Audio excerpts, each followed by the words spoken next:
Ako si Kai. MA student ako.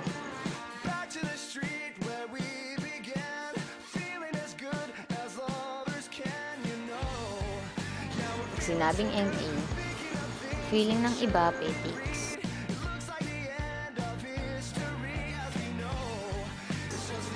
Mayaman sa gadgets at saucy.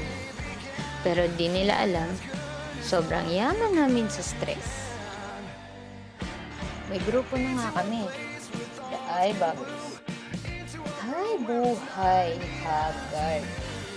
Hindi ko na nga alam kung may patutunguhan pa ako. Parang wala naman. Stress na. Pagod pa. Super duper haggard pa.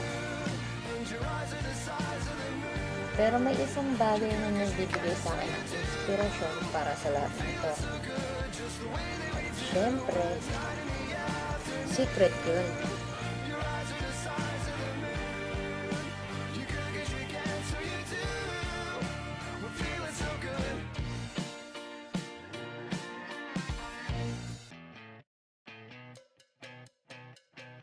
Ito ang early bird ng grupo.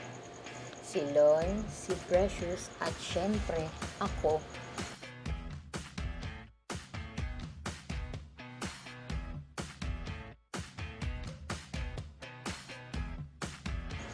Lagi ako nagmamadali. Bakit? Secret! Joke lang. Basta kailangan kong pumasok ng maaga.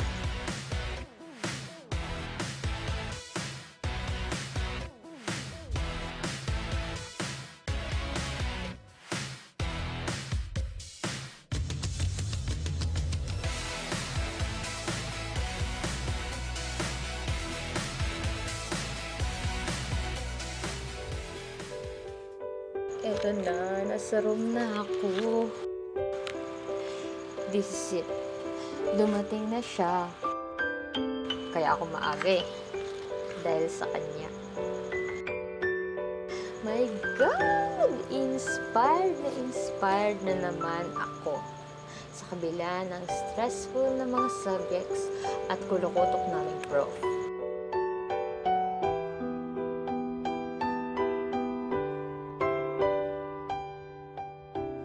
Pero di bale na.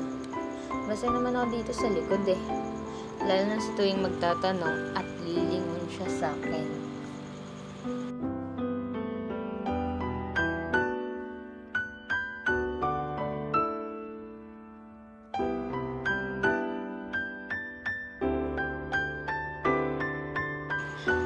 Minsan bad trip kasi katabi ko nga siya. Pero pag kinakausap ko siya, parang wala naman.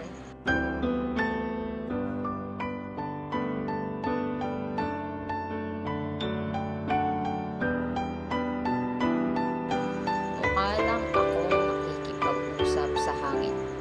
Pero okay lang, basta ako, katabi ko siya. Haro, ano ba? Nade-distract ako. Utang na loob. Tignan mo ko. Boses ulit ako. Okay.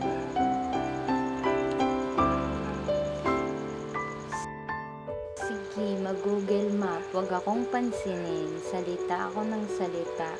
Talk to the hand.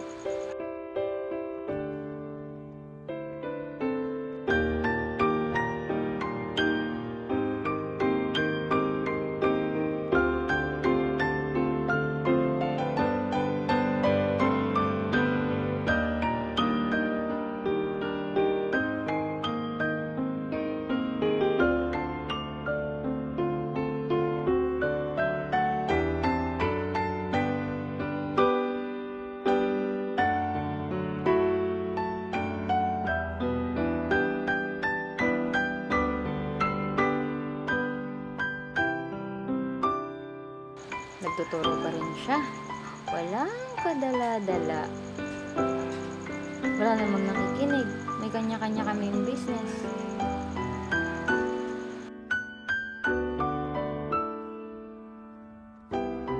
Nagtanong na naman ako. Di na naman niya ako pinansin. Di na naman niya ako ako tiningnan. May sarili din siyang mundo. Ako lang yung kinikilig eh.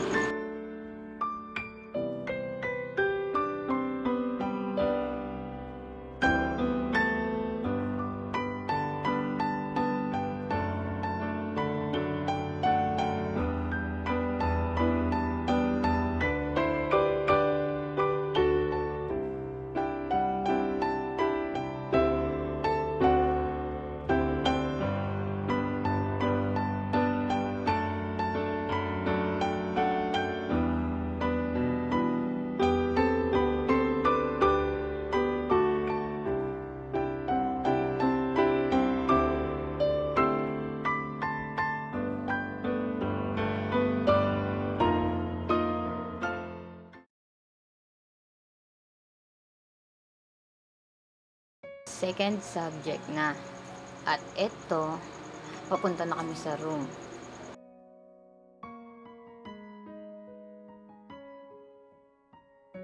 Dating namin sa room, syempre, wala siya.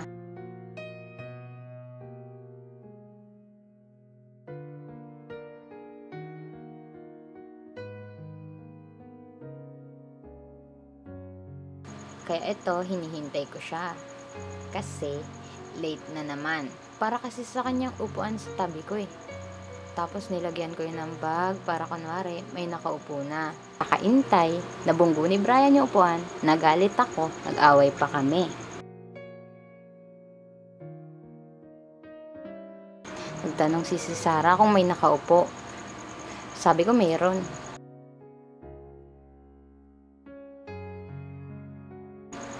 Pero ang totoo, wala naman talaga.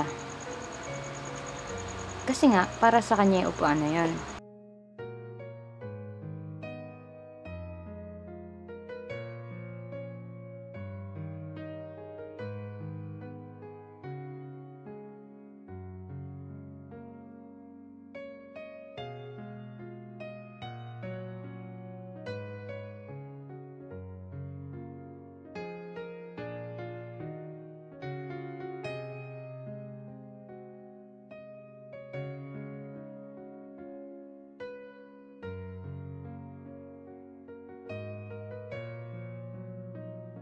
Siyempre, tinanong na niya ako kung may nakaupo doon.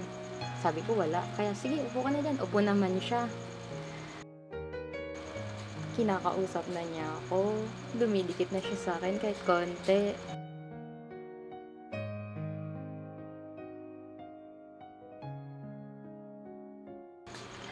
Nakuha pa niya akong kulitin. Kinalabit niya pa ako, pero in fairness, kinilig ako doon. Kasi hindi ko inaasahan yon.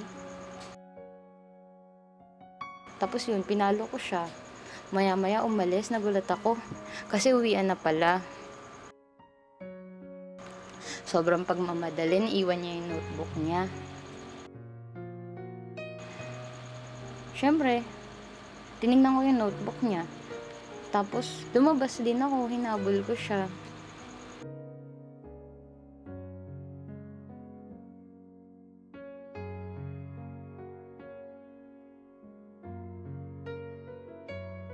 Lumabas ako ng pinto, tas sinanap ko siya.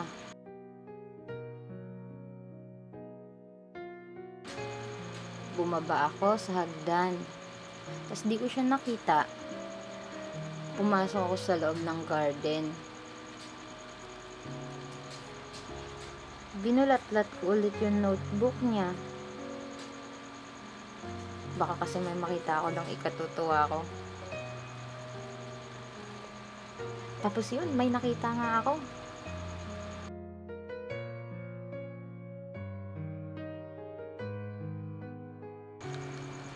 Yung nakita ko yung note, binilisan ko palabas kasi baka abutan ko pa siya.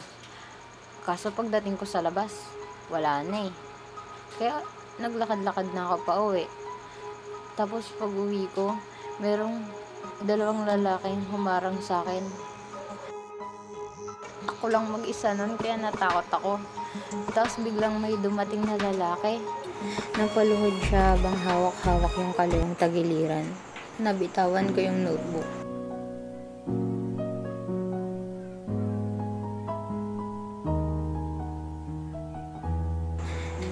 Nilapitan ko siya at niyakap.